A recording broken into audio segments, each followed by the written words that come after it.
Hello, neighbors! I just finished baking these, so feel free to stop by and grab one before they're all gone. I cannot believe this racket. Keep it down. You ever have that one neighbor who just can't respect boundaries?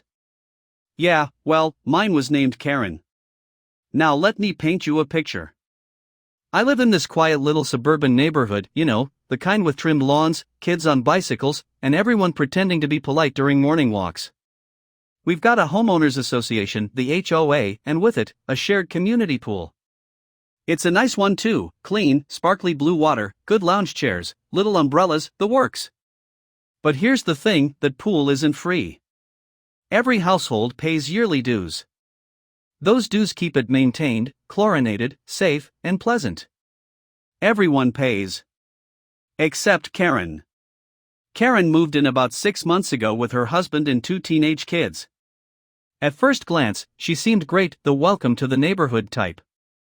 She brought cookies when she moved in, waved at everyone like a sitcom mom, and even complimented my lawn once. But as anyone who's ever dealt with a Karen knows, that kindness was just the calm before the storm. It started one Saturday morning. I was sitting on my porch with a cup of coffee, enjoying the weekend peace. Birds were chirping, a light breeze was moving through the trees, and then I saw them. Karen, her husband, and her 2 kids, walking confidently toward the community pool, no pool tags, no towels, not even a swim bag. Just sunglasses, flip-flops, and audacity. I frowned, watching as her husband stopped at the gate, looked around, and then, I kid you not, climbed over it. He jumped inside, unlatched the lock from the inside, and waved the rest of them in. Like some suburban heist movie. Next thing I know, they're splashing, laughing, blasting music on a Bluetooth speaker like they own the place. At first, I told myself, okay, maybe they're new. Maybe they joined the HOA and I just didn't see their paperwork. But nope. At the next HOA meeting, I got my answer. We were all sitting in the clubhouse, discussing basic stuff, maintenance fees, landscaping, the usual boring adult things, when Karen suddenly raised her hand and said, in that high-pitched confident tone, "Why should we pay? The pool's right there, and it's for the community."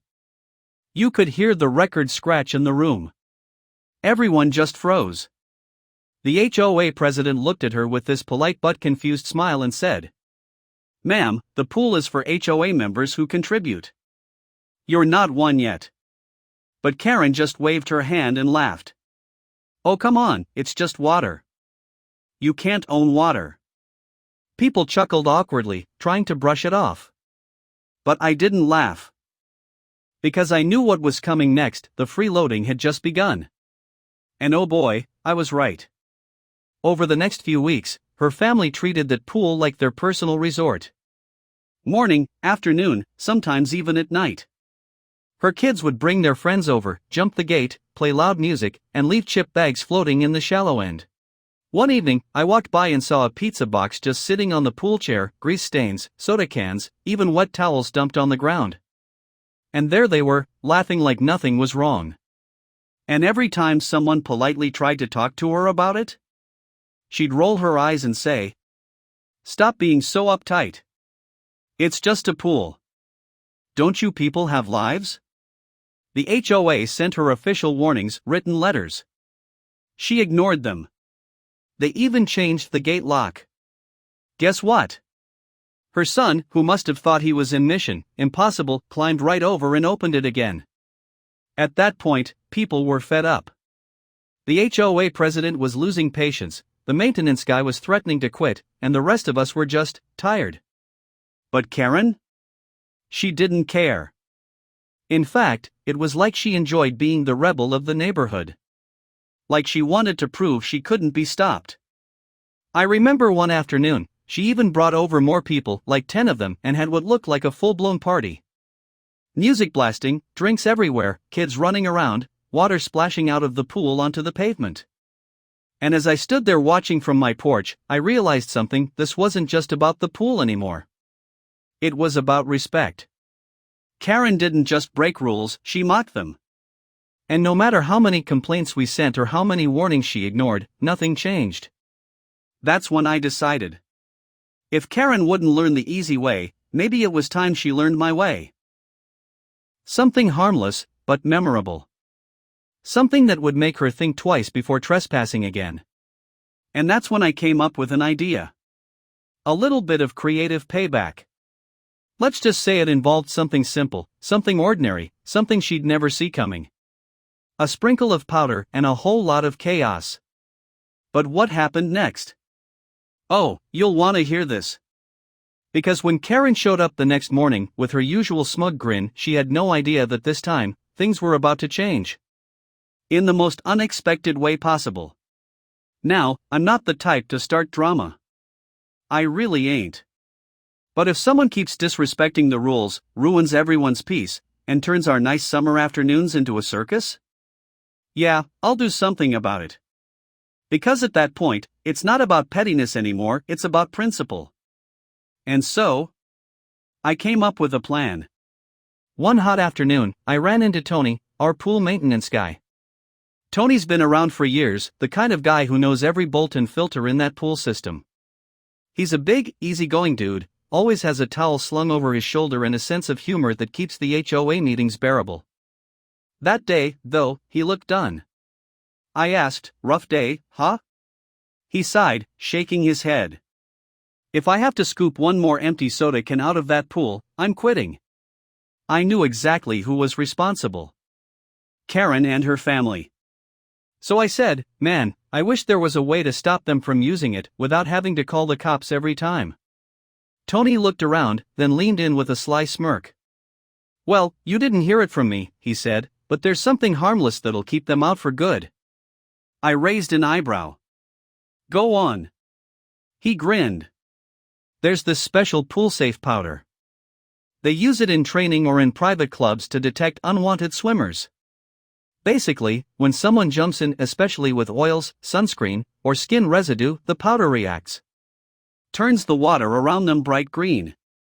I blinked. "Wait, you mean, like a glowing circle around whoever jumps in?" "Exactly," Tony said, trying not to laugh. "It's safe, non-toxic, totally harmless. But it's embarrassing as heck. Everyone knows exactly who the uninvited guest is." My eyes lit up. This was perfect. It wasn't harmful. It wasn't illegal. But it was going to send a message. That evening, after the pool closed and the sun dipped below the rooftops, I met Tony by the gate. The whole neighborhood was quiet, no splashing, no shouting, just the hum of crickets and the glow of the pool lights reflecting off calm water. Tony unlocked the gate and said with a grin, "You sure you're ready for this?" I nodded. "Let's give Karen a taste of her own medicine." He handed me a small container, plain white powder, looked like sugar. We sprinkled a few scoops across the pool surface. It spread out invisibly, dissolving perfectly into the water. You couldn't see a thing. Under daylight, it would be totally undetectable. We locked up and left, pretending nothing happened. And then, we waited. The next afternoon, it happened. I was pretending to mow my lawn, but really, I was on surveillance duty. From the corner of my eye, I saw them, Karen and her crew, marching toward the pool like it was their private resort. Karen had her giant sun hat on, her husband carried a speaker, and her kids had chips, soda, and those inflatable pool rings. They looked ready for another unauthorized family day. Music blasting, sunglasses on, same smug expressions. Karen's son ran ahead and, like always, climbed over the gate with practiced ease. Click, he opened it from the inside. The rest of them walked right in, laughing, not even glancing around. I turned off my mower, crouched a bit behind my hedge, and watched. Karen's son was the first to cannonball in. Big splash. Then her husband jumped. And finally, Karen, she stepped gracefully down the ladder, dipping her toes in, smiling like she owned the world. And then, it happened. The water around them started to glow. At first, it was faint, a light green shimmer under the sun. But within seconds, it turned bright neon green. I mean glowing like a radioactive swamp from a sci-fi movie. People nearby gasped. One kid pointed and yelled, "Mom! Look! The water's turning green." Karen froze mid-swim. Her husband stared at his arms, the water around him was swirling in bright green circles. The whole pool looked like it had been dipped in highlighter ink. "What's happening?" he shouted. Someone from a nearby house yelled. "That's the chemical that shows who's not supposed to be in the pool." And just like that. Panic. Karen screamed, splashing her way to the ladder. Her son scrambled out, covered in glowing green patches. Her husband tripped trying to get out faster. The entire neighborhood was watching now. People came out of their houses, phones out, whispering, trying not to laugh. Karen stood dripping wet on the pavement, glowing like a neon light, furious and embarrassed. "This is harassment," she shouted. "You people are insane." Tony, who had just happened to be nearby cleaning the clubhouse patio, looked up and said casually, "Ma'am, that's a pool security chemical. It only reacts to unauthorized swimmers." Karen's jaw dropped. She looked around. Everyone was holding back laughter. Even the HOA president, who had been the most patient man alive, had to turn away to hide his smile.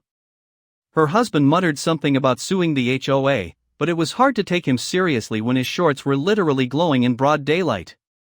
Karen grabbed a towel, wrapped herself up, and stormed off, still shouting about unfair treatment and community bullying. Her family followed, leaving a trail of dripping green footprints all the way down the sidewalk. I swear, that night the neighborhood group chat exploded. People were sharing memes, screenshots, someone even posted.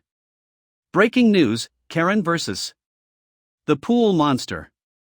And while everyone laughed, a part of me was just relieved.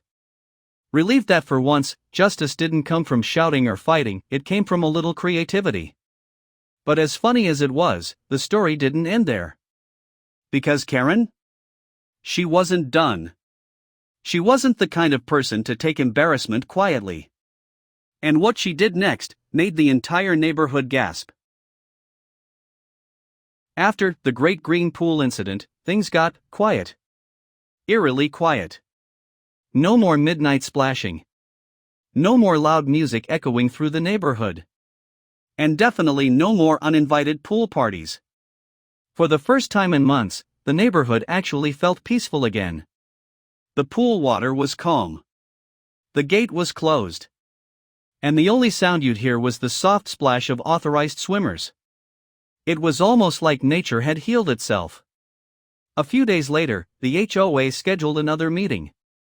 You know, the usual monthly get-together where we talk about landscaping, dues, and whether or not someone's lawn gnome collection counts as a decorative violation. But this meeting felt different. Everyone was still buzzing about what had happened. The legend of the glowing green pool had already spread around the entire community. When I walked in, people were whispering and smiling, trying to keep straight faces.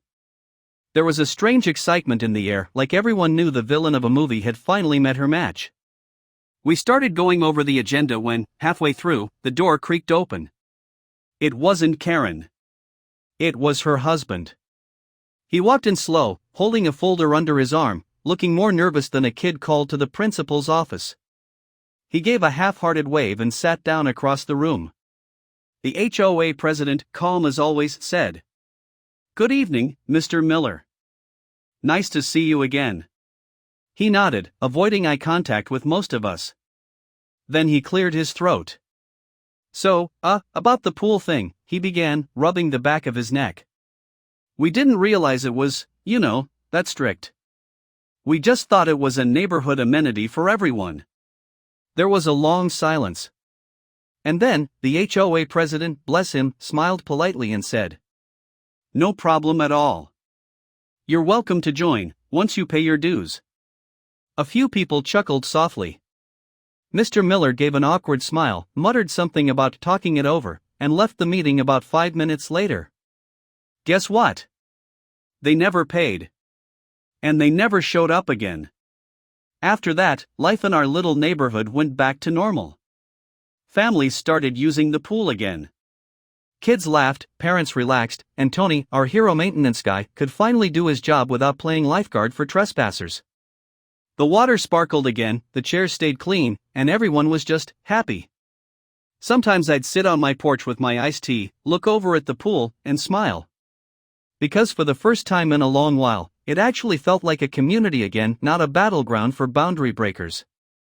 But you know what the best part was? A few weeks later, I noticed a for sale sign go up in front of Karen's house. Big red letters. House for sale. At first, I thought maybe I was imagining it, but no.